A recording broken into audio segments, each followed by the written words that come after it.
여기 불가능해 보이는 임무에 막대한 보수가 걸렸습니다.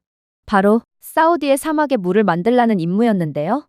그런데 전 세계가 석유 부자 사우디아라비아가 내건 막대한 보수에 눈이 멀어 달려들다 전부 실패하게 되고 결국 이를 지켜보던 한국이 나서게 됩니다.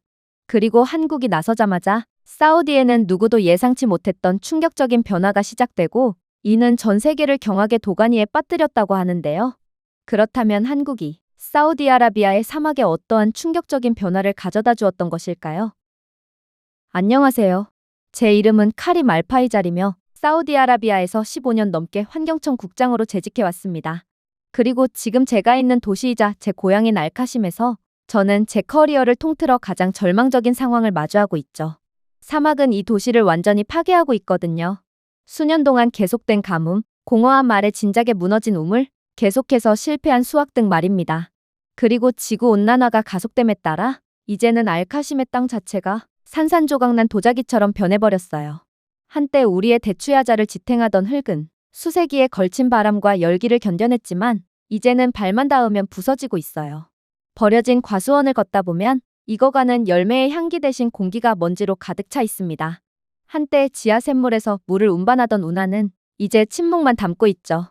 한때 알카심 아래에 뛰는 심장이었던 우리 대수층은 소금으로 포화되어 있습니다. 우리가 그 물에서 끌어오는 물은 소금 결정이 떠다닐 뿐만 아니라 극도로 오염된 마실 수 없는 독이 되어버렸어요. 역시나 가장 고통을 겪었던 건 바로 농부들이었어요. 아무리 농작물을 심어도 씨앗이 싹이 나기도 전에 죽거나 열매를 맺기도 전에 싹이 시들어 버리거든요. 가축들은 마실 것이 아무것도 남지 않아 더위 속에서 쓰러지고 있죠. 하지만 가장 큰 비극은 따로 있었습니다. 가정과 동네에서는 가족들이 마실 물조차 거의 남지 않은 상황인데 문제는 오염된 물은 끓여봤자 아무것도 변하지 않는다는 거였어요. 그래서 이곳 지역에는 병이 퍼지기 시작했어요. 처음에는 복통과 발진뿐이었지만 발열, 통제할 수 없는 구토, 피비린내 나는 설사로 악화됩니다.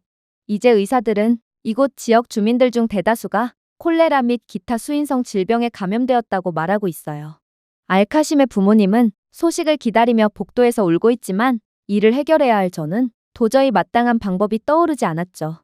하지만 이곳은 정말 신이 버린 지역인지 자연의 잔인함에 더해 더욱 심각한 문제가 찾아오게 되었습니다. 지난달 저는 리야드에서 편지를 받았어요. 사실 사우디 정부와 외국은행을 대표하는 공동협의회에서 알카심 개발 프로젝트에 자금을 지원하던 차였는데 편지에 담긴 메시지는 그것에 관한 것이었어요. 알카심이 다음 장마철, 즉 지금으로부터 4개월 후까지 지속 가능한 해결책을 제시하지 못한다면 개발 이니셔티브는 종료될 것입니다. 모든 투자는 철회될 것입니다. 우리는 더 이상 알카심을 위해 자금을 지원할 수 없습니다. 땅이 꺼지는 것 같은 느낌이 들었어요. 단순히 돈이 걸려있는 것이 아니었습니다. 그것은 생존이었습니다. 외부의 지원이 없었다면 수도 인프라를 개선할 어떠한 여지도 없어지게 되고 엔지니어의 급여도 없었으며 의약품 예산도 없었을 것입니다. 이는 알카심을 갈증으로 인한 내린 죽음이라는 운명에 굴복시키는 것을 의미했습니다. 그 편지의 여파로 지역 지도자 협의회가 모이게 되었어요. 손이 갈라진 농부들, 흰 수염을 기른 원로들 등 모두가 저에게 소리치고 답을 요구하며 기적을 요구하더군요. 사우디 정부와 외국 자본의 지원이 없다면 이곳은 죽음의 땅으로 변하고 말 것입니다. 수도 인프라 개선 프로젝트는 몇 년 전부터 계속해서 진행되었는데 왜 아직까지도 개선이 없다는 말입니까? 맞습니다. 정부는 알카심의 회복을 위해 몇 년 동안 어마무시한 자본을 투입했어요. 그런데도 알카심은 계속해서 죽음의 오염으로 물들어가고 있을 뿐이었고 그래서 저는 정부가 알카심에 들어가는 비용을 더 이상 감당할 수 없다고 판단한 것도 어느 정도 이해가 갔던 거였습니다. 처음에는 미국 팀이 저희를 구원해주러 왔어요. 그들은 이 분야에서 최고라고 인정받고 있었거든요. 하지만 사우디의 50도가 넘는 여름 더위에 그들이 건설한 우뚝 솟은 담수화 플랜트는 그대로 무너져 내리고 말았죠. 어찌어찌 건설한 플랜트도 결과는 마찬가지였어요. 사막은 곧 이빨을 드러냈고 모래를 실은 첫 번째 바람이 평원을 휩쓸자 몇 시간 만에 스마트 모듈이 고장나기 시작했거든요. 제어판은 정전되었고 모든 솔기와 모든 회로에 먼지가 스며들어 완전히 고장나고 말았습니다. 다음으로 의뢰를 맡긴 일본이나 유럽 국가들도 마찬가지였어요. 그들의 기술적인 명성은 과장되어 있을 뿐이었는지 50도 이상으로 넘어가는 사우디의 여름 더위와 모래폭풍에 펌프는 과열되고 밸브는 뒤틀렸습니다. 심지어 일본 측은 이러한 결함을 알고도 모른 척하기도 했으며 그들은 해결책을 약속했지만 몇 달이 지나도록 돌아오는 답은 없었어요. 그들의 신사적이고 예의 바른 모습은 입금이 되자마자 완전히 달라졌던 것입니다. 그렇게 모든 나라가 저희를 구원해주는 것에 실패하고 말았어요. 그리고 저희에겐 4개월 만이 남게 된 것입니다. 4년이 걸려도 해결하지 못할 문제를 4개월 안에 처리해야 한다니 이건 그냥 알카심은 끝이라는 사형 선고가 내려진 것과 다름이 없었어요. 하지만 그렇게 모든 것을 포기하려던 그때 저는 충격적인 제안을 하나 받게 되었습니다. 그건 바로 한국으로부터 온 제안이었어요. 이들은 바닷물에서 소금과 미생물을 분리하기 위해 플라즈마 이온 공정을 사용하는 소형 모듈을 개발한 상태고 기존의 플랜트 시스템보다 훨씬 낮은 에너지 소비로 깨끗한 물을 생산할 수 있다며 저희에게 역으로 제안을 해왔거든요. 하지만 더 충격적이었던 점은 이들이 요구하는 보수 금액은 말이 안 될 정도로 낮았다는 거였습니다. 한국 측은 기술력을 돈벌이의 목적보다는 어려운 사람들을 위해 사용하고 싶다는 박애주의적인 말을 해오더니 자신들이 사우디아라비아를 구원할 수 있다며 높은 자신감마저 내비쳤어요. 그러나 저는 신중에 신중을 거듭했습니다. 돈이 문제가 아니라 시간이었어요. 저희에겐 4개월밖에 남지 않았기에 한국에 이번 프로젝트를 맡긴다면 이건 저희에게 남은 마지막 프로젝트를 의미했거든요. 그리고 그들이 4개월 안에 모든 것을 완료할 수 있을 거라는 보장도 없었죠. 하지만 그때 저는 불현듯 10수년 동안 저희가 추구해온 해답은 어쩌면 우리를 항상 실패하게 만들었던 거인들에게 있지는 않을 수도 있다는 생각이 들었어요. 예상치 못한 곳에서 헤드라인을 장식하기에는 너무 작지만 사막을 거스를 만큼 강한 나라에서 구원이 올 수도 있었죠. 그래서 저는 곧바로 의회에 한국에 대한 제안을 소개하게 됩니다. 역시나 그들은 그저 비웃을 뿐이더군요. 미국과 유럽이 실패한 프로젝트를 작은 아시아 국가가 성공한다고요? 그건 불가능해요. 또 다른 아시아 국가요? 또 다른 속임수를 보일 뿐일 겁니다. 원로 중 한 명인 셰이크 마수드가 외쳤습니다. 미국과 유럽은 기술력이 부족했지만 일본과 중국은 기술력이 부족한 것뿐만 아니라 우리에게 사기까지 쳤어요. 그런데도 아시아 국가를 믿으라는 겁니까? 그들의 의심은 합리적이었습니다. 결함을 알고도 의도적으로 숨긴 뒤에 도망가버린 일본도 그랬지만 중국은 더욱 가관이었거든요. 그들은 크고 대담하며 자신감으로 가득 찬 상태로 외쳤습니다. 우리는 유럽이나 미국이 할 수 없는 일을 할 수 있고 비용은 그들의 10분의 1입니다. 심지어 중국 측은 수백 명의 일꾼들과 함께 사막을 군대처럼 가로질러 몰려들었습니다. 속도도 놀라웠죠. 며칠 만에 기초가 건설되고 몇 주 만에 파이프가 설치되었거든요. 특히나 시스템을 공개한 날 두꺼운 물줄기 속에서 파이프에서 신선한 물이 뿜어져 나왔기에 군중들 모두는 환호성을 지르며 예전의 중국이 아니라고 존경을 표했습니다. 하지만 그러한 환호는 일주일이 채 가지 않았습니다. 물은 노란색으로 바뀌었고 그 다음에는 갈색으로 변했거든요. 금속 냄새가 나고 썩은 냄새가 났어요. 값싼 합금으로 만들어진 파이프는 염수 아래에서 거의 즉시 부식되었고 최첨단이라고 불리는 필터는 며칠 만에 찢어지는 얇은 메쉬 시트에 불과했습니다. 그들의 탱크 중 하나를 열었을 때 아이가 손가락으로 밀 수 있을 정도로 큰 구멍을 발견했습니다. 마치 장난감으로 시설 전체를 지은 것처럼 그냥 애초부터 속임수를 쓰도록 설계된 공사였어요. 알카심 사람들은 그러한 중국의 모욕을 결코 용서하지 않았습니다. 지금도 누군가 싸구려를 만들면 어른들은 조롱하듯 중국산이라고 부를 정도로 말이죠. 하지만 저는 한국에 대한 알 수 없는 신뢰감을 느꼈고 계속해서 한국의 알카심의 미래를 맡기자고 밀어붙였어요. 당신들은 한국이 작다고 말합니다. 멀리 있다고 말하고 있죠. 하지만 주위를 둘러보세요. 한국이 정말 얼마나 작은 국가일까요? 당신들의 주머니에 있는 스마트폰을 보세요. 삼성 스마트폰이네요. 그 스마트폰은 누가 만들었나요? 이 회의실 밖에 있는 차, 누가 만들었나요? 현대 자동차 말입니다. 자녀 학교의 스크린, 거실의 텔레비전, 사무실을 냉방하는 에어컨 등 한국의 흔적을 간직한 가전제품은 몇 개나 될까요? 우리는 멀리 떨어져 있다고 생각하지만 매일 기도할 때 에어컨이 모스크에서 흥얼거릴 때마다 한국의 기술은 이미 우리 집과 시장에 있습니다. 한국은 우리가 인정하는 것보다 더 많이 우리 안에 들어와 있다는 겁니다. 제 말에 어떤 사람들은 자리에서 불안하게 움직였습니다. 그러나 저는 계속해서 말을 쏟아낼 뿐이었어요. 한국의 기술력은 못 믿겠다고요? 글쎄요. 한국은 아랍에미리트의 사막의 원자력 발전소를 건설한 나라로 그건 오늘날에도 여전히 완벽하게 운영되고 있는 기술적인 발전소입니다. 또한 한국은 세계에서 가장 중요하다고 봐도 무방한 반도체를 전 세계에 공급하는 나라죠. 한국인들은 전쟁으로 폐허가 된 가난한 반도를 지구상에서 10번째로 큰 경제대국으로 만든 사람들입니다. 다른 나라들은 무너지는 반면 한국은 절대로 쓰러지지 않고 버텨냈죠. 그리고 다른 나라들은 이러한 업적을 자랑하겠지만 한국만큼은 조용히 기술력을 갈고 닦고 다른 나라에 자신들의 것들을 건설하고 있을 뿐이에요. 모두가 일동할 말을 잃었어요. 그러나 라시드는 아니었죠. 원로인 셰이크 마수드와 아주 가까운 관계를 갖고 있던 그는 제 말은 전부 한국의 뒷돈을 받은 제가 거짓으로 지어내는 것일 뿐이라며 선동을 시작했거든요. 그때 저는 그들이 왜 이렇게 저를 방해하는지에 대한 이유를 깨달았습니다. 지난 몇 주 동안 저는 여러 정보를 입수했어요. 중국 사절단이 조용히 방문하여 다시 한번 저렴한 장비를 공급하기 위한 거래를 제안했다는 것을 알고 있고, 제가 한국에 대한 수주권을 회의하기 위해 회의를 예약하자 중국 측은 한국의 담수화가 검증되지 않았고 경제가 취약하며 유일한 강점은 기계가 아닌 음악과 드라마를 판매하는 것이라고 주장하는 아랍어 팸플릿을 배포하기까지 했거든요. 일부 시의원들은 이러한 중국 자본의 영향을 받은 게 분명했습니다. 그들은 중국의 돈을 받고 한국을 무작정 비하하고 있는 것이죠. 왜 한국을 선택하면서 시간을 낭비하려고 하나요? 중국인들에게 다시 전화합시다. 적어도 그들은 속도를 이해하고 있어요. 우리에게 남은 시간도 얼마 없잖아요. 저는 중국 자본의 나라까지 팔아먹으려는 그들의 환멸감을 느꼈습니다. 실패로 가는 속도겠지. 썩은 구정물 기어갔나?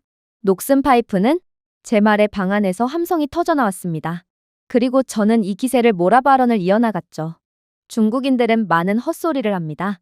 그들은 파이프가 한 세대를 버틸 수 있다고 말했어요. 하지만 1개월 만에 부식되었죠. 필터가 최첨단이라고 하더군요. 종이처럼 찢어졌던 필터를 말이죠. 그들은 자신의 시스템이 우리를 구할 것이라고 말했습니다. 하지만 우리 아이들을 독살했습니다.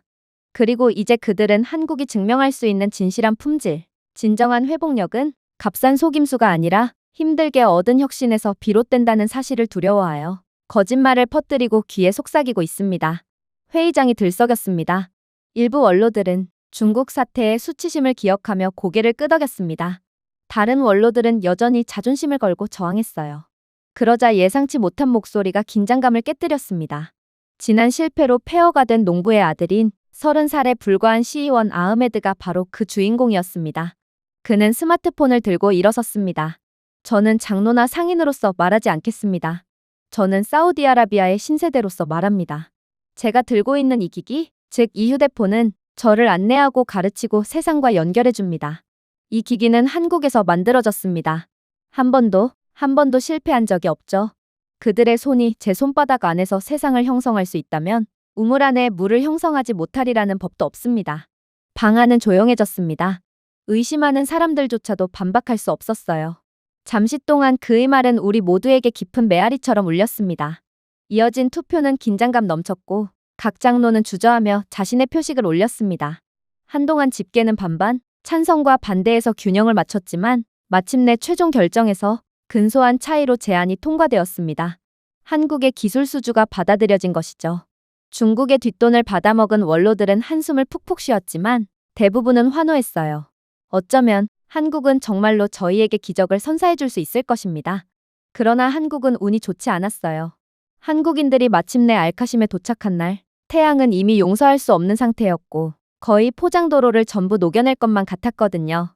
저희는 의회 의원들, 종교 지도자들, 회의적인 사업가들로 구성된 대표단과 함께 그곳에 모였고 적어도 과거에 보았던 광경만큼 웅장한 광경을 기대했습니다. 당연했죠. 한국은 4개월 만에 프로젝트를 성공시켜야 합니다. 그러니 수많은 인력과 각종 대형 최첨단 장비들이 필요할 게 분명했어요. 미국은 성조기 휘장이 새겨진 제복과 각종 대형 상자를 든 50명의 엔지니어들과 함께 왔습니다. 중국은 거의 500명에 달하는 노동자 군대를 보내 강철을 운반하는 개미처럼 사막을 가로질러 행군했습니다. 모두가 한국은 그 이상의 모습을 보여줄 거라고 예상했어요. 하지만 한국인들이 모습을 드러냈을 때 저희 모두는 엄청난 실망을 할 수밖에 없었습니다. 이들은 고작 8명이었는데 그들은 관광객처럼 고작 여행 가방만을 가져왔고 이들의 모습은 너무나도 평범해 보였어요. 팡파르도, 경호원도, 끝없는 장비 호송도 없었습니다. 그들 뒤에는 지게차 위에 중형 상자 2개를 굴렸는데 우리가 한때 환영했던 거대한 기계와는 비교할 수도 없이 작은 것이었어요. 중얼거림은 즉시 시작되었습니다. 농담이지? 제 옆에서 셰이크 마수드가 쉿소리를 냈습니다. 8명? 이건 수학여행이 아니라 사우디아라비아에 국군이 걸린 프로젝트라고. 그들의 엔지니어 팀은 어디에 있지? 트럭은 어디에 있는 거야? 또 다른 사람이 조롱 섞인 목소리로 중얼거렸습니다. 한국인들이 정중하게 고개를 숙이며 인사를 할 때도 참석한 대부분의 사우디인들은 이미 고개를 젓고 있을 뿐이었어요. 심지어 몇몇은 공개적으로 웃기도 했습니다. 한 관료는 일본인들은 더 많은 병력을 보냈지만 결국 실패했어. 이 정도로 소수의 한국인들이 어떻게 우리에게 희망을 가져다 줄 수가 있겠어? 라고 비웃었습니다. 하지만 한국인들은 그러한 의심을 그저 여유 있게 넘길 뿐이었어요. 그들은 아직도 너무나도 자신만만했죠. 그리고 한국인들은 곧 놀라운 모습을 보이기 시작했어요. 다른 국가들에서 온 엔지니어들은 고급 숙소에서 며칠이나 머물며 쉬다가 작업에 들어갔지만 한국인들은 그저 작업지에 간단한 조립식 대피소 기지를 세우더니 곧바로 작업에 들어갔거든요. 한국인들은 고급 숙소나 개인 숙소 대신 전기, 그늘막, 현지 지하수 접근만을 요구했습니다. 저는 깜짝 놀라서 그들에게 물어봤어요. 아니, 어떻게 제대로 쉬지도 않고 곧바로 작업에 들어갈 수가 있죠? 당신 같은 사람들은 처음이에요. 그러자 한국인 엔지니어들은 그저 씩 웃을 뿐이었어요. 일정이 급하다고 하지 않으셨나요? 그리고 안 그래도 이곳 주민들은 지금도 물 때문에 고통받고 있는데 한시라도 급한 상황에 여유를 부리고 있을 시간은 없죠. 이들의 이러한 겸손하고 이타적인 태도에 모두가 할 말을 잃고 말았어요. 결국 한국의 규모를 보고 우습게 여겼던 모든 이들은 서서히 한국인들에게 마음을 열게 되었습니다. 몇몇은 그들에게 차를 내오기도 했고 식사를 대접하기도 했어요. 그런데 이런 상황에서 한국인들이 보인 반응은 모두를 경악시키고 말았습니다. 음식이 제공될 때 이들은 현지인들이 먹는 대로 식사를 했거든요. 유럽인들처럼 포크와 칼을 요구하지 않고 손으로 같은 접시에서 나눠 먹었습니다. 기도 시간에도 마찬가지였어요. 한국은 현지 문화를 존중하는 국가인지 모든 한국인 엔지니어들은 즉시 일을 멈추고 조용히 옆으로 물러나 존경의 뜻으로 목소리를 낮췄거든요. 하지만 조롱이 완전히 사라진 것은 아니었습니다. 한국인들이 소형 드론, 휴대용 태양광 발전기, 이른바 나노파 정화 장치라는 장비를 공개하자 몇몇 관료들은 웃음을 터뜨렸거든요. 그게 다야? 이건 아이들의 과학 실험이야. 한 관료가 짖었습니다. 거대한 파이프, 거대한 필터는 어디에 있나요? 이건 주방 가전제품처럼 보이네요. 그들이 장난감 헬리콥터로 우리 밭에 물을 줄 계획인가요? 또 다른 사람은 드론이 공중으로 날아오자 야유를 보냈습니다. 하지만 한국의 책임자인 강 박사는 침착함을 유지했습니다. 그는 논쟁하지 않았어요. 대신 침묵을 요구하는 제스처를 취하며 부드럽게 말했습니다. 우리 한국인들은 사막을 정복하는데 거인이 필요하지 않다고 믿습니다. 정확성만이 필요할 뿐이죠. 일주일이면 제 말을 이해할 수 있을 것입니다. 당연히 아무도 믿지 않았죠. 일주일이요? 일본인들은 사우디아라비아까지 오는 데만 일주일이 걸렸어요. 그런데 도대체 일주일이라는 짧은 시간에 무엇을 할 수 있단 말인가요? 하지만 이들의 드론이 기수의 센서를 내리고 실시간 데이터를 화면에 전달하자 웃음은 사라졌습니다. 염분, 박테리아 수, 미네랄 수치 등 수치가 나타났습니다.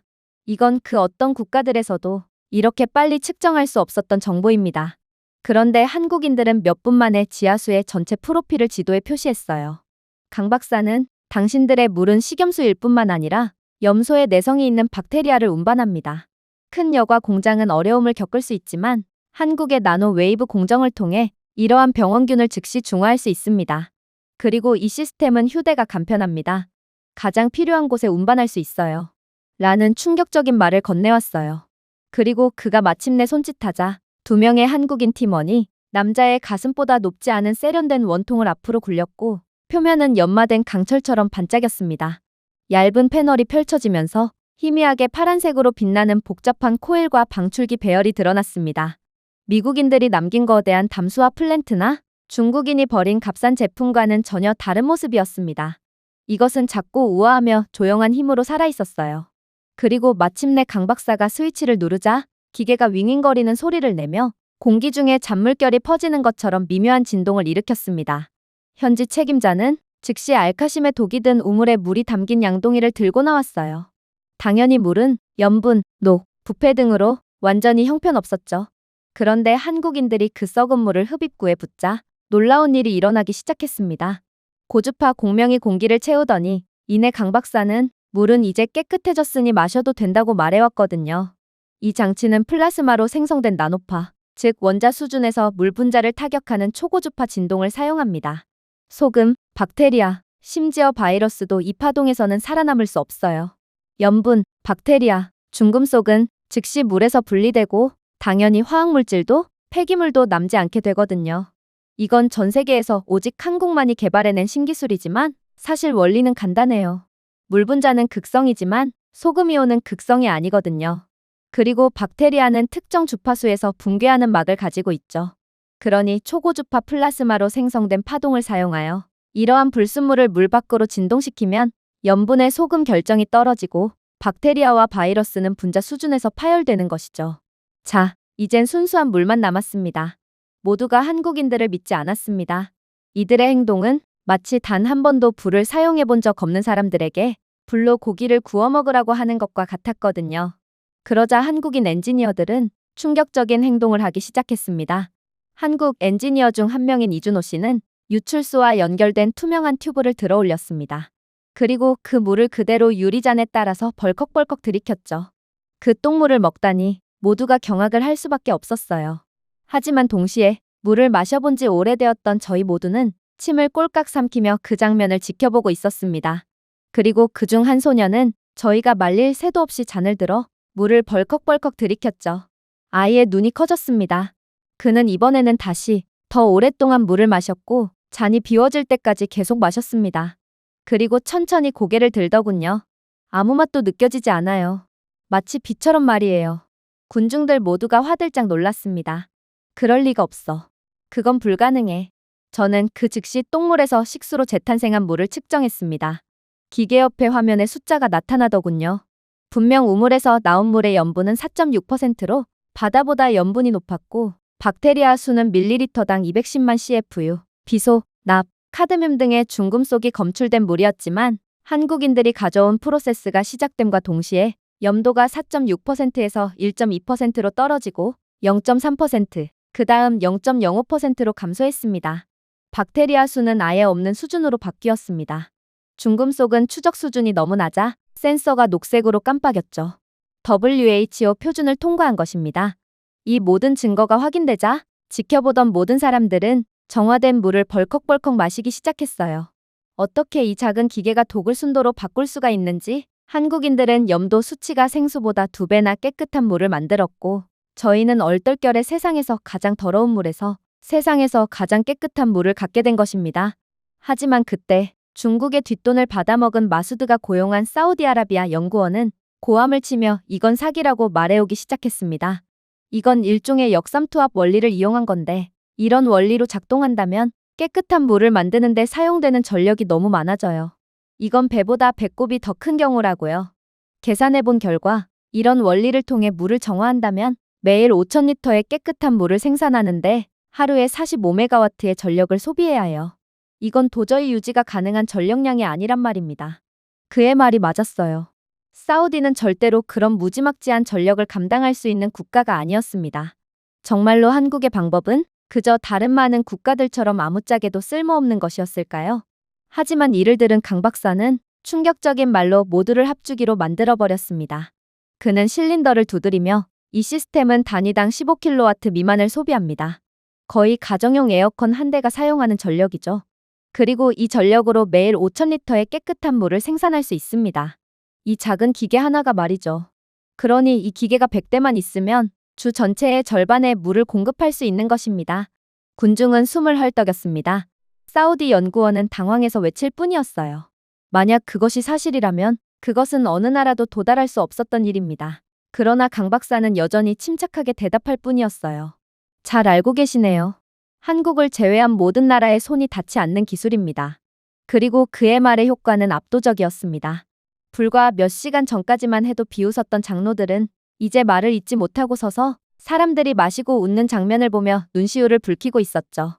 한 장로가 마침내 침묵을 깼습니다. 우리는 평생 동안 미국 등의 부유한 제국의 거인들만이 우리에게 구원을 내려줄 거라고 생각했습니다. 하지만 그들 중 아무도 우리에게 구원을 주지 않았어요. 그 누구도 우리 아이들이 가져야만 하는 깨끗한 물을 주지 않았어요. 그러나 한국은 우리에게 자선이 아니라 힘을 주었습니다. 그날 밤 알카심 사람들은 잠을 잘 수 없었습니다. 한국인들이 가져온 기계는 꾸준히 흥얼거리며 계속해서 수천 리터의 물을 생산했어요.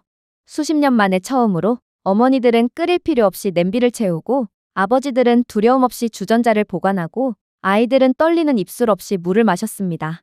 저는 그들 사이를 걸으며 귀를 기울였습니다. 한 농부가 속삭이더군요. 알아요? 이 기계 하나가 미국이 200명의 엔지니어와 100억 달러를 쏟아부어도 실패했던 것을 대체한 것입니다. 사실이었습니다. 한국은 수십 년 동안 그 누구도 이루지 못했던 일을 단 몇 시간 만에 해냈어요. 그리고 겸손하고 정확하며 천재적으로 해냈죠. 저는 강 박사가 했던 말을 다시 떠올렸어요. 이것은 한국의 물이 아닙니다. 당신들의 물입니다. 이것은 한국의 기술이 아닙니다. 이것은 인류의 기술이에요. 다만 한국이 가장 먼저 현실로 만들었을 뿐이죠. 그러니 우리는 당신들에게 저렴한 가격에 기술 수주를 해준 것입니다. 물은 인류가 생존을 위해 마땅히 가져야 할 권리와 다름이 없거든요. 한국은 지구상의 다른 어떤 나라도 관리하지 못한 것을 성취했습니다. 이것들은 단순히 정수된 물이 아니었어요. 한국인들은 절망을 희망으로 정화한 것입니다. 그렇게 시간이 흘렀습니다. 사막의 태양이 아무리 장렬하더라도 한국이 가져온 기계는 불과 36시간 만에 필요한 양보다 훨씬 많은 물을 생산해냈어요. 수십 년 동안 말라있던 낡은 탱크는 이제 거울처럼 하늘을 비추며 겨드랑이까지 가득 찼습니다. 아이들은 시원한 액체에 손을 뿌렸고 삭막하고 죽음만이 드리웠던 마을의 분위기는 180도 변해버렸죠. 하지만 경이로움이 있는 곳에는 의심도 있는 법이었습니다. 시간이 지날수록 깨끗한 물을 가지게 되었다는 것에 대한 감탄과 기쁨은 줄어들고 의심과 불안함이 그 자리를 대체하기 시작했거든요. 몇몇 장로들은 그늘에 앉아 고개를 저었습니다. 네, 지금은 작동합니다. 하지만 얼마나 오래 작동하나요? 이 기계들은 새 것입니다. 한 달 후에는 어떻게 되나요? 1년 후는요? 유럽의 것처럼 녹슬까요? 미국 것처럼 무너질까요? 아니면 중국 시스템처럼 우리를 역으로 독살할까요? 그들의 말은 빠르게 퍼져나갔습니다. 회의로는 태양 위의 그림자처럼 돌아왔습니다. 그리고 이러한 의심이 드리운 상황에 중국 측의 사주를 받은 스파이들이 날뛰기 시작했어요. 속지 마세요. 이건 단지 쇼일 뿐입니다. 한국의 것도 다른 국가들의 것처럼 시간이 지나면 결국 부식되어 버릴 거예요. 우리에게 필요한 것은 증거입니다. 이런 가짜가 아니라고요. 군중들이 흔들렸습니다. 솔직히 이번 프로젝트를 받아들였던 저조차도 가슴이 조이는 것을 느꼈습니다. 모든 기쁨과 안도감에도 불구하고 우리는 다시 불신의 구덩이에 빠질 운명일까요? 그러나 이러한 의심에도 한국팀은 화를 내지 않았습니다. 그들은 크게 항의하지 않았어요. 대신 강 박사는 첫날부터 보여준 것과 같은 침착함으로 나섰습니다. 우리는 당신의 두려움을 이해합니다. 라고 그는 부드럽게 말했습니다. 당신들은 전에 배신당한 적이 있죠. 하지만 한국은 당신에게 말로만 믿으라고 요구하지 않을 것입니다. 믿을 수 없는 말이 아닌 행동으로 투명하게 진실을 보여드리겠습니다. 그는 팀에게 손짓을 했습니다. 그들은 즉시 세련된 태블릿과 장착된 화면이 담긴 케이스를 열었어요. 정화장치에 연결된 케이블, 안테나가 펼쳐졌습니다. 몇 분 만에 선, 그래프, 숫자가 실시간으로 흐르는 디지털 대시보드가 나타났어요. 강 박사는 이것이 바로 우리의 AI 실시간 모니터링 시스템입니다. 생성되는 물 한 방울, 온도 변화, 기계의 모든 진동은 시스템 내부의 센서에 의해 추적됩니다. 여기 보이는 데이터는 비밀리에 저장되지 않습니다. 1만 킬로미터 떨어진 대전에 있는 본사로 즉시 전송되죠. 그리고 한국의 자체 기술력으로 개발한 인공지능 시스템에 의해 분석됩니다. 결함, 오류, 오염을 절대로 놓치지 않기 위해서죠. 군중들이 몸을 기울였습니다. 화면에서 그들은 실시간 수치를 보았어요. 물 출력 103만 7천 리터, 염분 0.012%, 박테리아 0, 에너지 사용량 12.7kW. 수치가 초당 업데이트되었습니다. 한 한국인 엔지니어가 화면을 두드리며 확대했어요. 이 차트는 지난 36시간을 보여줍니다. 곡선이 보이시나요? 생산량은 중단 없이 꾸준히 증가했습니다. 이 차트는 항상 세계보건기구 기준보다 낮은 염도를 보여줍니다. 이 차트는 AI의 예측 유지보수 경고를 보여주죠. 이미 18시간째에 2호기의 플라스마 코일 온도가 약간 상승하는 것을 감지했어요. 그리고 더 큰 문제가 발생하기 전에 자체 시스템으로 수정했죠. 그래서 이러한 무지막지한 온도에도 깨끗한 물이 계속해서 흐르는 것입니다. 마을 사람들이 중얼거렸습니다. 일부는 여전히 확신이 서지 않은 채 찡그린 표정을 짓더군요. 당신들이 데이터를 숨길 수도 있잖아요.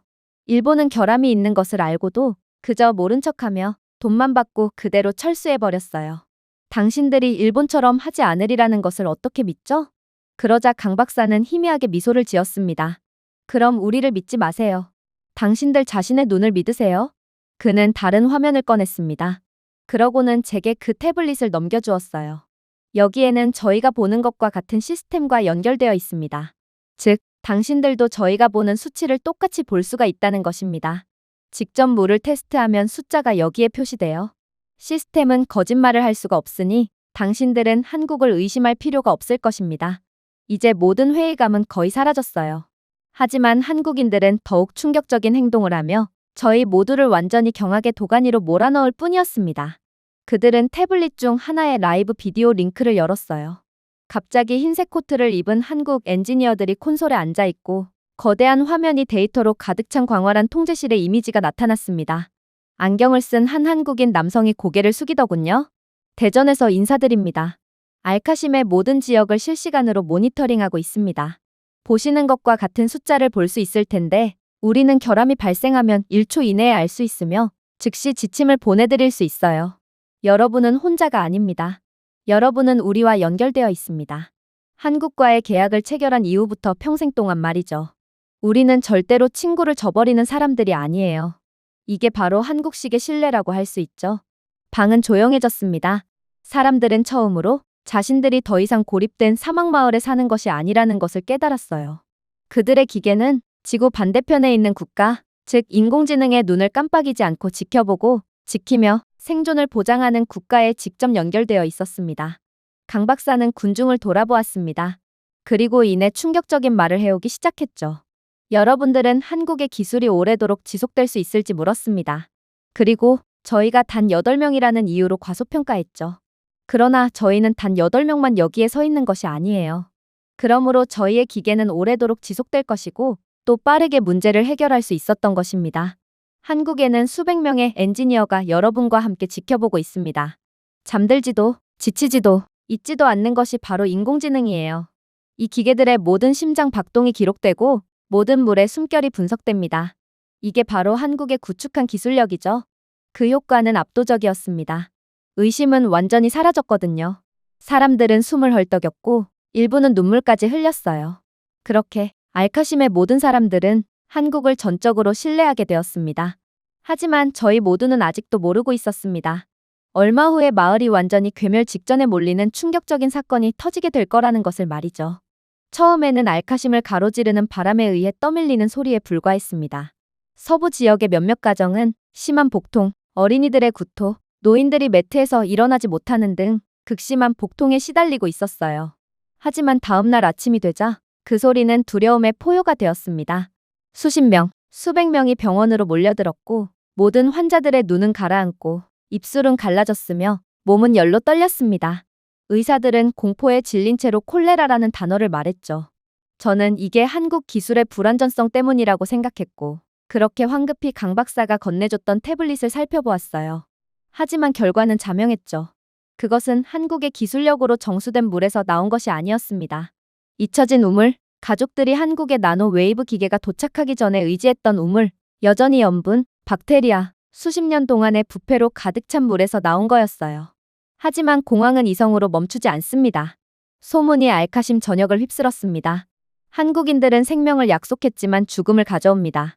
알카심의 어머니들은 알아놓은 아이들을 끌어안으며 오열을 했어요. 노인들은 이 사막은 구원의 여지가 없는 저주를 받았을지도 모른다고 중얼거렸죠. 병원은 완전한 혼란으로 가득 찼습니다. 병실도 충분하지 않았고 복도에는 환자들이 넘쳐났어요. 정맥주사 수액조차 부족했고 주치의는 환자들이 줄지 않는다면 병원은 3일 내에 모든 물자가 떨어질 것이라며 위기 상황을 전했습니다. 바로 그 순간 한국팀이 도착했어요. 그들은 큰 연설이나 변명을 하지 않았습니다. 장비 케이스, 노트북, 공황을 가르는 침착한 결단력을 가지고 올 뿐이었죠. 강 박사는 혼란 위로 목소리를 높였습니다. 이번 발병은 한국의 시스템이 갖춰지기 전에 시작되었습니다. 하지만 우리는 이를 무시하지 않을 것입니다. 우리는 의학뿐만 아니라 지식을 바탕으로 여러분과 함께 싸울 것입니다. 그의 말과 동시에 한국팀은 꽤 가벼워 보이는 손목 밴드를 나눠주기 시작했어요. 간호사들에게 배포하고 환자에게 하나씩 착용하도록 지시했습니다. 몇 분 만에 수백 명의 남성, 여성, 어린이가 한국인들이 말하는 AI 진단 밴드를 착용하고 있었습니다. 각 밴드는 체온, 수분 수치, 심박수를 측정하며 희미하게 빛을 발했습니다. 그리고 모든 신호는 한국인의 모니터링 허브로 즉시 전달되었죠. 그들이 이미 병원 안뜰에 설치해놓은 스크린에서는 데이터가 살아있는 지도처럼 흐르고 있었습니다.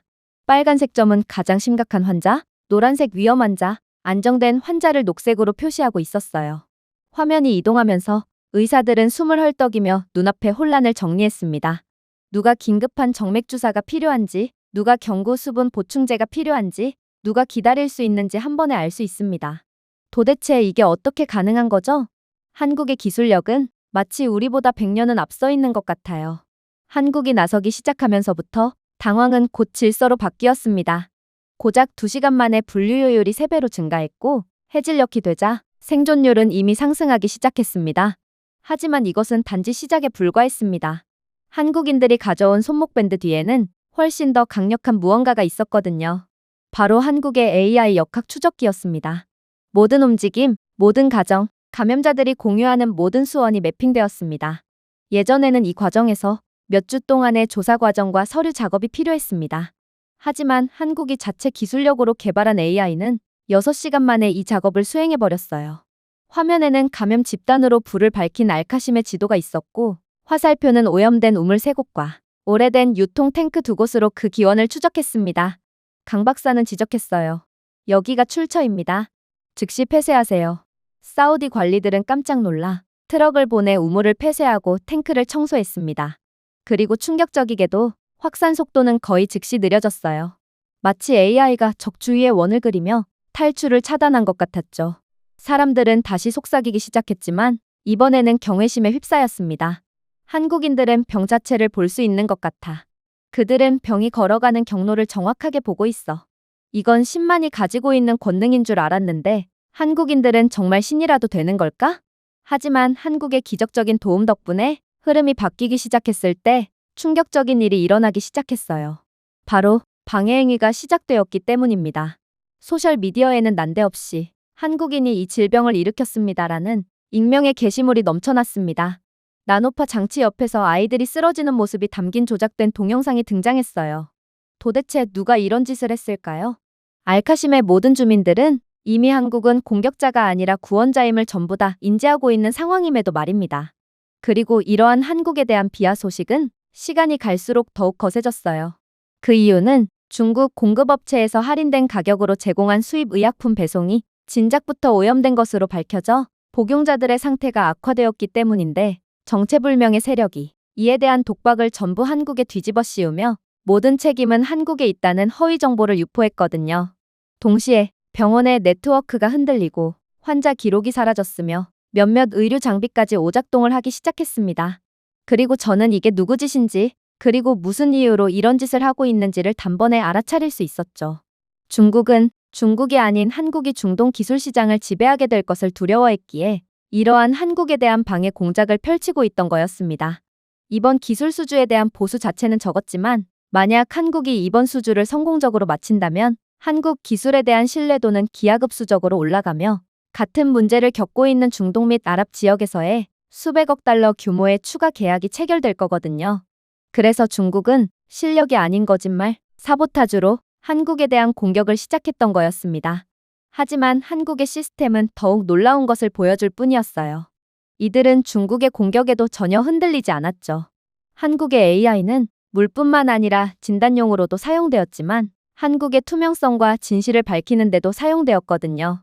한국은 자체 AI 기술력을 통해 몇 시간 만에 광저우의 한 선전팀에서 제작하여 배포하는 허위 동영상을 추적했습니다. 오염된 의약품은 이들의 나노 웨이브 유닛이 직접 분석하여 변조의 화학적 징후를 노출하고 배치 번호를 기록했죠. 병원 네트워크에 대한 사이버 공격은 상하이를 경유하는 서버로 추적되었습니다. 이 모든 것은 한국이 자신들만의 기술력으로 해낸 것이었죠. 결국 강 박사는 그날 저녁 의회를 모았습니다. 그의 뒤 화면에는 기원, 방법, 증거 등 모든 방해 행위가 표시되어 있었어요. 이번 사태는 비극적이었지만 한국의 작업에서 비롯된 것은 아니었습니다. 그리고 이러한 공격은 우연이 아니죠. 이건 중국 측의 고의적인 공격입니다. 그리고 우리는 아이들의 목숨을 담보로 이런 반인륜적인 공격을 가한 중국을 절대로 용서하면 안 됩니다. 사우디 정부는 즉각적으로 분노를 표출했습니다. 중국이 자국 시장을 보호하기 위해 우리를 독살하려고 했다고요? 증거는 부인할 수 없었습니다. 뉴스 네트워크가 이 이야기를 전했어요. 알자지라, CNN, BBC 등은 모두 사보타주를 폭로한 한국의 AI 데이터를 실시간으로 보여주었습니다. 사우디 국민들은 한국의 기술이 생명을 구했을 뿐만 아니라 중국의 거짓말을 똑똑히 지켜보게 되었어요. 한편 한국 덕분에 병원은 안정되었습니다.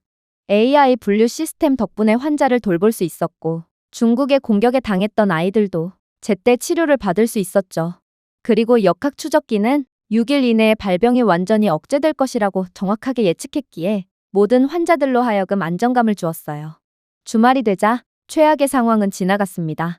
오염된 우물은 봉인되었고 병든 사람들은 치유되고 있었으며 한국인들은 외지인들이 아니라 자연과 파괴에 반대하는 구원자들로서 두 번이나 저희를 구원한 신과 다름없는 존재로서 서 있었습니다. 리야드에서 장관들이 파견오기 시작했어요. 한 장관은 의자에 등을 기댄 채 한국은 물을 정화하러 왔지만 이제 우리는 그들이 진리 자체를 정화할 수 있다는 것을 알게 되었습니다. 라고 말했습니다. 잠정적이었던 대규모 계약은 피할 수 없게 되었어요. 한국인들은 이제 단순한 공급자가 아니라 사우디의 강력한 파트너가 된 것입니다. 한편 베이징에는 침묵만이 있었죠. 그들의 도박은 실패로 돌아갔습니다. 그들은 한국의 부상을 막으려 했고 대신 자신들의 속임수를 드러냈어요. 그러나 아랍 세계가 지켜보고 있었고 한때 중국 제품에 개방되었던 문조차도 죄다 닫히기 시작했습니다. 그리고 그 중국을 대체할 자리에는 서울이 있었죠. 물론 한국은 중동 및 아랍 지역뿐만 아니라 전 세계적인 관심과 신뢰를 얻기도 했습니다. 알카심의 승리는 전 세계적인 광경이 되었거든요. 워싱턴에서 도하에 이르는 뉴스 매체들은 한때 먼지만 있던 죽음의 땅에서 수정처럼 맑은 물이 흐르는 모습을 다시 보도했습니다. 분수대에 물을 뿌리는 아이들, 밭에 물을 주는 농부들, 두려움 없이 물을 잔을 채우는 가족들 등 모든 장면이 사막의 기적으로 방송되었어요. 그리고 그 중심에는 한국이라는 이름이 계속해서 반복되었습니다. 어쩌면 한국은 이번 프로젝트의 성공 덕분에 더욱 막대한 경제적인 이익을 얻을 수도 있을 것 같았어요. 그러나 스포트라이트가 밝아지면서 그림자도 밝아졌습니다. 한국의 실패에 수십억 달러를 걸었던 사람들에게 한국의 부상은 기적이 아니라 위협이었고 또다시 중국 측의 공격이 시작되었거든요. 공격은 깜빡이는 소리로 시작되었습니다. AI 시스템을 모니터링하는 제어실 화면이 한 번, 두 번 깜빡였다가 검게 변했어요. 심장 박동처럼 맥박이 뛰던 그래프가 움직임 도중에 얼어붙었습니다. 매 순간 업데이트되는 숫자도 멈춰버렸고 펌프까지 전부 느려졌다가 멈췄습니다. 그리고 꾸준히 흘러나왔던 물은 이내 멈추고 말았어요. 밖에서는 소문이 빠르게 퍼졌습니다. 물이 멈췄어요. 사람들이 울부짖었습니다. 군중들이 탱크 근처에 모였는데 이내 시민들은 빈 항아리를 움켜쥐며 절망의 신음소리를 낼 뿐이었죠. 그러나 한국인들은 당황하지 않았습니다. 강 박사의 얼굴은 굳어졌지만 목소리는 단호했어요. 이건 기술력의 실패가 아닙니다. 이것은 외부 세력의 공격이에요. 그리고 우리는 싸울 것입니다. 그는 팀에게 비상 모드로 전환하라고 명령했습니다. 몇 초 만에 그들은 안전한 위성 업링크에 연결되었습니다. 바로 한국 대전에 있는 본사로 연결되었어요.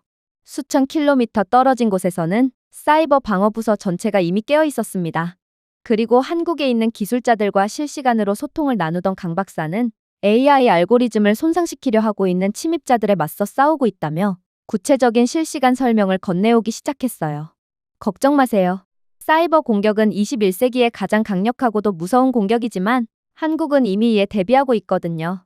무거운 방화벽에 의존하는 미국이나 애초에 사이버 보안 기술이 형편없는 유럽과는 달리 한국은 실시간으로 학습할 수 있도록 설계된 인공지능을 만들어 자동으로 적을 섬멸할 수 있어요. 보세요. 해커들이 밀어붙이고 있지만 한국의 방어 시스템은 이러한 공격에 적응하고 있잖아요. 서버에 허위 신호가 범람하면 AI는 밀리초 만에 패턴을 인식하고 필터링한 다음 부하를 재조정하고 있어요. 악성 코드가 모니터링 소프트웨어에 묻으려고 하면 AI는 파편을 격리하고 해부한 다음 자체 면역 체계를 다시 작성하여 재발을 방지하죠. 그야말로 한국의 방어는 단순한 방어가 아닌 반격에 가까운 것입니다. 그렇게 1시간 만에 AI는 가짜 유럽 서버 중동 프록시를 통해 베이징의 단일 IP 주소 클러스터로 공격의 출처를 추적했습니다. 증거는 부인할 수 없었어요. 모든 키 입력, 모든 악성 데이터 패킷에는 지문이 있었습니다. 그리고 이러한 증거는 오직 한국의 기술력만이 찾아낼 수 있었죠. 한편 알카심에서는 마을 주민들이 불안한 마음으로 지켜보았습니다. 우리는 한국을 믿었습니다. 이 모든 것이 일시적이었나요? 다른 나라들처럼요? 하지만 의심이 최고조에 달했을 때 내부 화면이 다시 살아났습니다. 그래프가 급증하고 숫자가 증가하며 펌프가 다시 작동하기 시작했어요. 탱크에서 다시 물이 쏟아져 나와 대기 중인 양동이와 병에 쏟아졌습니다. 기도를 외치는 소리보다 더 큰 환호성이 밖에서 터져나왔고 마을 전체에 울려 퍼졌습니다. 강 박사는 군중에게 말을 걸기 위해 나섰습니다. 그의 얼굴은 땀으로 얼룩져 있었고 눈은 매서웠습니다. 중국은 우리를 막으려고 했습니다. 그들은 당신의 물을 막으려고 했습니다. 하지만 우리는 여전히 여기에 있어요. 그리고 우리는 부서지지 않을 것입니다. 그의 말은 불보다 더 빨리 퍼졌습니다. 다음 날 아침 국제 네트워크는 알카심에서 생중계되었습니다. CNN은 한국 엔지니어들이 중국의 대규모 사이버 공격을 저지하고 사우디 사막에 다시 물이 흐르게 만들었습니다. 라고 보도했습니다. BBC는 베이징을 직접 가리키며 데이터 트레이를 보여주었습니다. 알자지라는 마을 주민들과 인터뷰를 진행했습니다. 화면이 검게 변하는 것을 보았지만 다시 빛이 나는 것을 보았습니다. 보이지 않는 적을 물리쳤습니다. 한국은 우리에게 생명을 불어넣었습니다. 진실은 부인할 수 없었어요. 중국의 또 다른 발버둥은 결국 또다시 패배로 결말을 맞이했습니다. 심지어 그들의 공격은 전 세계에 드러났는데 전 세계는 물없이 고통받고 있던 사람들을 괴롭히는 중국에 대한 어마무시한 비난을 가하며 중국이라는 나라의 이미지는 결코 회복될 수 없을 만큼 갈갈이 찢겨버렸습니다. 물론 알카심 사람들에게 이 교훈은 잊을 수 없는 것이었죠. 기계가 작동하는 것을 보았고 물이 흐르는 것을 보았지만 이제는 회복력이라는 더 큰 것을 보았기 때문입니다. 한국은 단순한 영리한 엔지니어들의 나라가 아니었습니다. 한국은 보이지 않는 적들에 맞서 승리할 수 있는 나라였고 모든 사람들이 한국을 전적으로 신뢰하게 되었죠. 어쩌면 자신들의 나라인 사우디아라비아보다 더욱 말입니다. 그리고 중동 전역에서 지도자들은 한국의 활약을 주의 깊게 지켜보았습니다.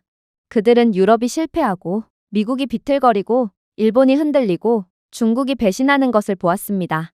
그리고 이제 그들은 한국이 혁신가로서뿐만 아니라 보호자로서 부상하는 것을 보았어요. 그날부터 계약은 더 이상 담수화에 관한 것이 아니었습니다. 더 깊은 것에 관한 것이었습니다. 한국과 협력하는 것은 안전, 진실, 회복력을 선택하는 것이었어요. 그리고 오랫동안 깨진 약속으로 상처받은 지역에서 석유보다 금보다 더 가치가 높았습니다. 그리고 전 세계는 이러한 기적을 보고 깊은 감명을 받았는지 너나 할 것 없이 특집 영상을 제작하기 시작했어요. 남성들은 포기했던 농사를 다시 할 수 있었고 여성들은 드디어 주방에서 설거지를 할 수 있었어요. 배전선이 연장된 중앙 광장에서는 물줄기가 탱크, 저수지, 수로로 쏟아져 나왔고 모든 마을 주민들이 이를 거의 신처럼 여기며 기뻐했어요. 그럼에도 한국인들은 자랑하지 않았습니다. 그들은 그저 한 발 물러서서 지켜볼 뿐이었죠. 심지어 그들은 주말까지 2,000톤을 약속했지만 대신 AI 최적화와 실시간 모니터링으로 강화된 나노파 시스템은 10배로 확장되었습니다. 센서는 염분, 병원균, 심지어 중금속을 추적하기 위해 파동 주파수를 지속적으로 조정했고 에너지 효율은 예상치를 뛰어넘는 수준이었는데 한국은 태양광 발전기와 적응형 전력 저장 장치를 결합하여 한때 발전소 전체에 필요했던 것을 달성하기까지 했습니다. 이는 그야말로 엔지니어링의 기적과도 같았죠. 한국은 거의 허위 광고를 했던 셈이었습니다. 약속했던 것보다 훨씬 빨리 그리고 압도적인 성과를 보여주고 있는데 이건 말뿐이었던 일본과 중국과는 수준 자체가 완전히 다른 모습이었어요. 하지만 진정한 기적은 숫자에 있지 않았습니다. 그것은 땅 자체에 있었어요. 그날 오후 첫 번째 관계수로가 열렸고 반세기 동안 말라있던 흙으로 물이 흘러들어갔습니다. 땅은 탐욕스럽게 물을 마시더군요. 처음에는 진흙만 있었습니다. 하지만 며칠 만에 연약한 작은 녹색 새싹이 승리의 깃발처럼 갈라진 모래를 뚫고 나타났습니다. 농부들은 그들 앞에 무릎을 꿇고 눈물을 흘게 흘리며 감사의 기도를 속삭였어요. 50년, 한 장로가 목소리를 떨며 중얼거렸습니다. 아버지가 이 땅에 미리 있다고 말씀하신 지 50년이 지났습니다. 그런데 오늘 다시 보게 되다니요. 아이들이 가장 먼저 축하했습니다. 그들은 맨발로 한국인들이 만든 얕은 분지로 달려가 물의 흐름을 시험했습니다. 킥킥거리며 물을 튀기고 발을 담그고 맑은 물을 한 줌 떠서 햇빛이 보석으로 만드는 공중에 던졌습니다. 그들의 웃음소리는 광장에서 춤을 추는 분수 소리와 어우러져 거리를 누볐어요. 변화에 대한 소식은 그 어떤 위성방송보다 빠르게 퍼졌습니다. 순례자, 정부 관계자, 기자들은 인근 마을에서 몰려들었습니다. 그들은 실험을 기대했지만 대신 혁명을 목격했어요. 푸른 들판, 아이들의 기쁨, 사막 하늘을 배경으로 솟아오르는 분수대를 카메라에 담았습니다. 세상은 의심했지만 알카심은 증거가 되었어요. 그리고 의회 회의실 안에서 마지막 장벽이 떨어졌습니다. 한국인들을 조롱했던 그 남자들은 이제 서로의 시선을 마주치지 못한 채 침묵 속에 앉아 있었습니다. 중국의 돈을 받고 미국이나 유럽 같은 제국들도 실패한 곳에서 한국 같은 작은 나라는 결코 성공할 수 없다고 맹세한 원로들이었습니다. 하지만 증거는 부인할 수 없었습니다. 물이 흐르고 들판이 되살아났거든요. 그리고 아이들은 웃음을 되찾았어요. 한때 한국을 장난감 국가라고 조롱했던 셰이크 마수드는 이제 고개를 숙이며 중국 측의 공작에 넘어갔다는 사실을 실토하며 직위해제를 받아들였어요.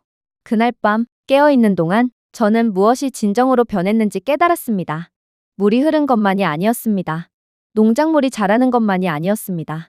불가능한 것은 대부분 작고 멀고 언급할 가치가 없다고 치부했던 한 국가에 의해 실현되었다는 것이었습니다. 여기서 자신을 증명하면서 한국인들은 우리의 미래뿐만 아니라 그들의 미래도 다시 썼습니다. 그래서 한때 실패한 약속의 무덤이었던 알카심은 부활의 상징이 되었어요. 시들어있던 들판은 이제 생명으로 가득 찼고 한때 침묵이 있던 곳에서 아이들의 웃음소리가 터져나왔습니다. 그리고 의회와 거리, 우리 국민들의 마음속에는 한 가지 진실이 다른 모든 진실보다 더 크게 울려 퍼졌습니다. 작은 나라는 그 어떠한 강대국들이 할 수 없는 일을 해냈습니다. 그리고 그날부터 우리가 마신 모든 물 한 방울은 생명뿐만 아니라 한국에 대한 존경심, 그리고 작은 손이라도 국가의 운명을 결정할 수 있다는 약속을 담고 있었습니다. 물론 알카심에도 기적이 찾아왔지만 한국에 찾아온 놀라운 변화의 흐름도 대단했어요. 리야드에서는 사우디의 왕뿐만 아니라 각종 고위 관료들이 떼거지로 찾아와 알카심에서 펼쳐지고 있는 기적들을 넋놓고 바라보았고, 특히나 최고위급인 알파드 장관은 거의 귀신이라도 본 것처럼 눈을 동그랗게 뜨고 화들짝 놀라는 반응을 보였어요. 사람이 아무도 살 수 없는 죽음의 땅에서 한국인들이 찾아옴과 동시에 물이 흐르는 것뿐만 아니라 농작물이 싹트고 아이들이 웃고 시장이 번성하는 것을 본 그는 알카심이 다시 태어났다며 눈시울까지 붉혔죠. 강 박사와 그의 한국팀은 재킷에 먼지가 쌓인 채 피곤하지만 자랑스러운 표정으로 기다렸습니다. 장관은 손을 내밀었어요. 그는 왕국을 대표해 감사드립니다라고 말했습니다.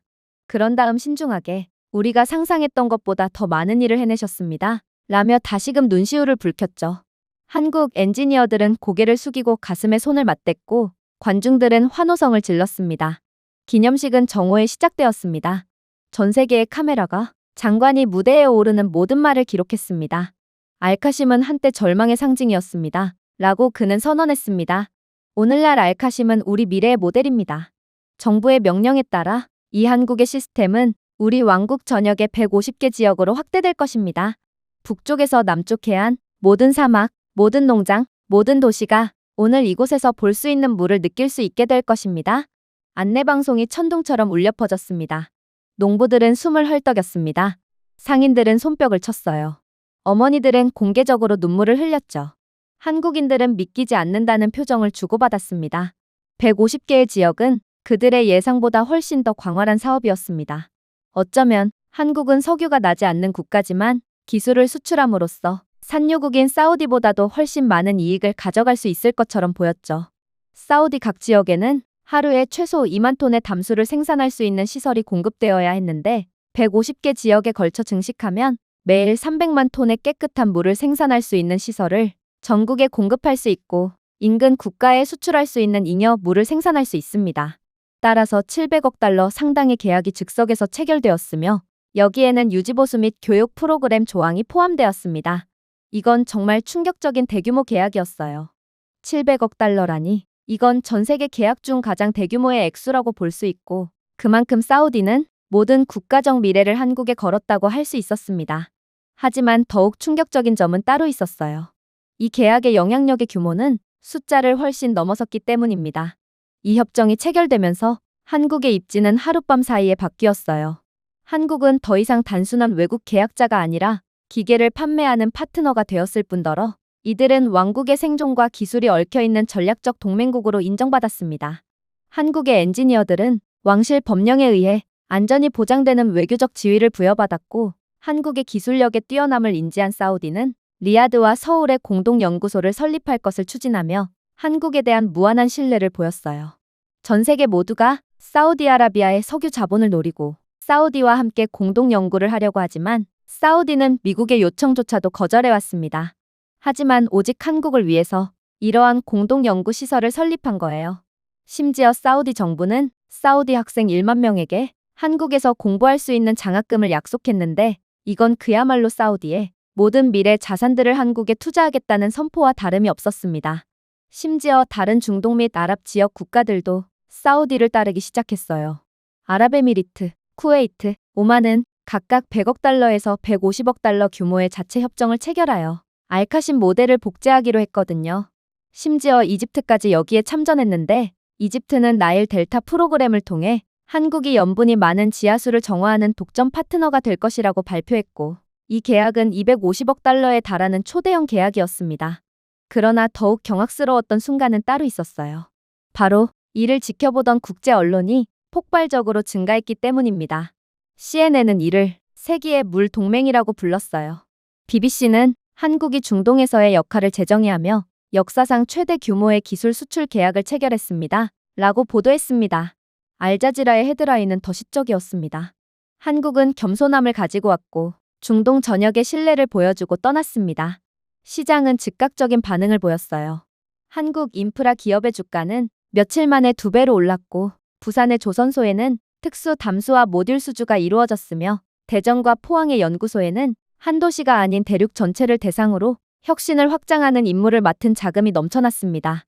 아랍권의 학생들이 사막을 푸르게 만든 나라로부터 배우려는 가운데 한국 대학들은 기록적인 수의 외국인 지원서를 발표했어요. 중동을 훨씬 넘어선 정부들도 주목했습니다. 하지만 한국이 이를 통해 직접 혹은 간접적으로 얻은 돈도 엄청났지만 진정한 상은 이런 게 아니었습니다. 한국이 진정으로 얻은 것은 신뢰성이었거든요. 한국은 다른 많은 국가들과는 달리 결과를 가져왔고 그리고 그 차이로 인해 한국은 소비재 수출국에서 신뢰할 수 있는 생존 보증국으로 격상되었습니다. 아랍연맹정상회의에서는 역사상 처음으로 한국이라는 비중동 국가가 전략적 파트너로 초청되어 22개 아랍 국가의 국기가 함께 개양되었습니다. 유엔에서는 한국이 이전에 미국이나 유럽 국가들을 위해 지정된 글로벌 물안보위원회의 의장을 맡아달라는 요청까지 받기도 했죠. 아프리카와 라틴 아메리카 전역에서 대통령과 장관들은 연설에서 알카심의 기적을 외치며 한국 모델을 자국의 어려운 지역으로 가져올 것을 약속했습니다. 신뢰는 한국의 새로운 화폐가 되었고 그 가치는 금과 석유를 초과한 셈이었어요. 실제로 아프리카에서는 케냐, 에티오피아, 나이지리아 장관들이 알카심의 기적을 재현하기 위해 서울에 대표단을 파견한 상황이며 남미에서는 칠레와 페루가 가뭄에 시달리는 지역에 대한 제안을 요청했습니다. 세계은행은 향후 20년간 한국의 신수자원 수출 시장 규모가 5천억 달러를 넘어설 것으로 예상했어요. 하지만 그 숫자 속에서 계약과 축하 속에서도 가장 심오한 변화는 바로 신뢰였어요. 수십 년 동안 아랍 세계는 거인들의 실망을 견뎌왔습니다. 미국은 약속을 가지고 도착했지만 변명을 남기고 떠났습니다. 유럽은 계획을 세웠다면서 극한의 사막기후에 이를 포기했습니다. 중국은 값싼 제안을 하고 동만 남겼어요. 하지만 한국은 겸손하게 도착해 마을 주민들과 함께 일하고 전통을 존중하며 기술뿐만 아니라 존엄성을 전달했죠. 하지만 그 무엇보다 충격적이었던 점이요? 그건 바로 이러한 수자원 인프라뿐만이 아닌 한국의 시스템 방어도 수출 가능한 제품이 되었다는 것입니다. 베이징의 적대적 네트워크로 거슬러 올라가는 조직적인 사이버 공격이 알카심 시설을 마비시키려 하자 한국의 AI 방어 프로그램은 공격을 격퇴했을 뿐만 아니라 그 기원을 실시간으로 추적했습니다. AI는 이 허위 뉴스는 베이징 북부의 IP 주소에서 비롯됐다라고 보도했고 몇 시간 만에 CNN, BBC, 알자지라가 증거를 전 세계에 방송했습니다. 이 사보타주 시도는 엄청난 역효과를 낳았고 중국은 중동 계약에서 신뢰를 잃고 아예 배제되었죠. 그런데 이를 생중계로 지켜보던 15개국이 한국의 중요한 인프라에 동일한 AI 방어 시스템을 구매하기 위해 접근하면서 한국에는 수십억 달러 규모의 새로운 섹터가 탄생했어요. 정수로 시작된 것이 보안, 보건력, 투명성의 종합적인 수출로 발전한 것입니다. 어떻게 기술 수주 한 분야로 다른 분야까지 수익을 올리는 국가가 있을 수 있을까요? 저는 이러한 한국의 전방위적인 기술 경쟁력에 혀를 내두를 수밖에 없었습니다. 그리고 이렇게 한국이 승승장구할수록 한국에 대한 국제적인 인정으로 그 효과는 더욱 커졌어요. 한때 한국을 소비자 가전의 작은 나라라고 일축했던 유럽의 싱크탱크들은 이제 한국을 생존 기술의 글로벌 리더라고 칭송했습니다. 아프리카에서는 한국 엔지니어들이 현지 농부들과 나란히 있는 마을의 벽화가 그려졌고 캡션에는 물을 주셨습니다라는 문구가 적혀 있었습니다. 특히나 아시아에서는 오랫동안 대립해온 인도와 파키스탄이 모두 한국 대표단을 초청했는데 이는 양국 간의 드문 합의점 중 하나였습니다. 이미 세계적인 영향력이 막대해진 한국은 분열된 세계에서 중립적이고 신뢰할 수 있는 문제 해결자로서 다리까지 된 셈입니다. 상황이 이 정도로까지 치닫자 재정 수치는 이러한 조석의 변화를 즉각적으로 반영했습니다. 한국의 GDP 성장률은 물과 지속 가능성 수출에 힘입어 매년 3%씩 가속화될 것으로 전망되었거든요. 한때 한국의 국내 프로젝트와만 주로 관련이 있었던 삼성엔지니어링, LG화학, 현대중공업, 두산에너지는 이제 생존 인프라 분야의 글로벌 리더로 활동하며 대륙 전역에 걸친 계약을 주도하게 되었습니다. 하지만 계약을 넘어 이익과 명성을 넘어 가장 큰 이익은 무형적이면서도 부인할 수 없는 존중이었습니다. 각국은 더 이상 한국을 작다고 생각하지 않았습니다. 그들은 한국을 신뢰할 수 있고 혁신적이며 필수 불가결한 것으로 보았습니다. 미국이 정치적 짐을 지고 있고 중국이 의심을 불러일으키는 곳, 유럽이 너무 느리게 움직이는 곳에서 한국은 가볍게 발걸음을 내딛고 겸손하게 일하며 정확하게 전달했습니다. 더 이상 한국의 브랜드는 단순한 기술이 아니었습니다. 신뢰 그 자체였어요. 저는 이러한 극적인 변화를 지켜보면서 몇 년 전 알카심에 서서 한때 먼지만 날렸던 밀밭이 흔들리는 모습을 보고 있었을 때를 회상했습니다. 본격적인 위기가 시작되었을 때 절망에 빠진 우리가 했던 말이 떠올랐어요. 우리는 아이들을 구하기 위해 물 한 방울만 달라고 애원했습니다. 그러나 오늘날 마을 광장마다 분수대가 춤을 추고 아이들이 관계수로에서 물장난을 하고 신선한 농산물 트럭이 먼 시장으로 떠났어요. 그리고 그 중심에는 한국이 있었습니다. 한국은 우리에게 물만 준 것이 아니었습니다. 한국은 사막의 미래의 씨앗을 심은 셈이었죠. 그 과정에서 그들은 이익보다 더 큰 것, 즉 세계에 대한 존중과 감사, 작은 나라가 자신보다 훨씬 더 큰 국가의 운명을 형성할 수 있다는 지식을 전해주었습니다. 제가 준비해온 내용은 여기까지입니다. 끝까지 시청해주셔서 진심으로 감사드리며 여러분들의 구독과 좋아요, 알림 설정은 영상 제작에 큰 힘이 됩니다. 이상 세모튜브였습니다.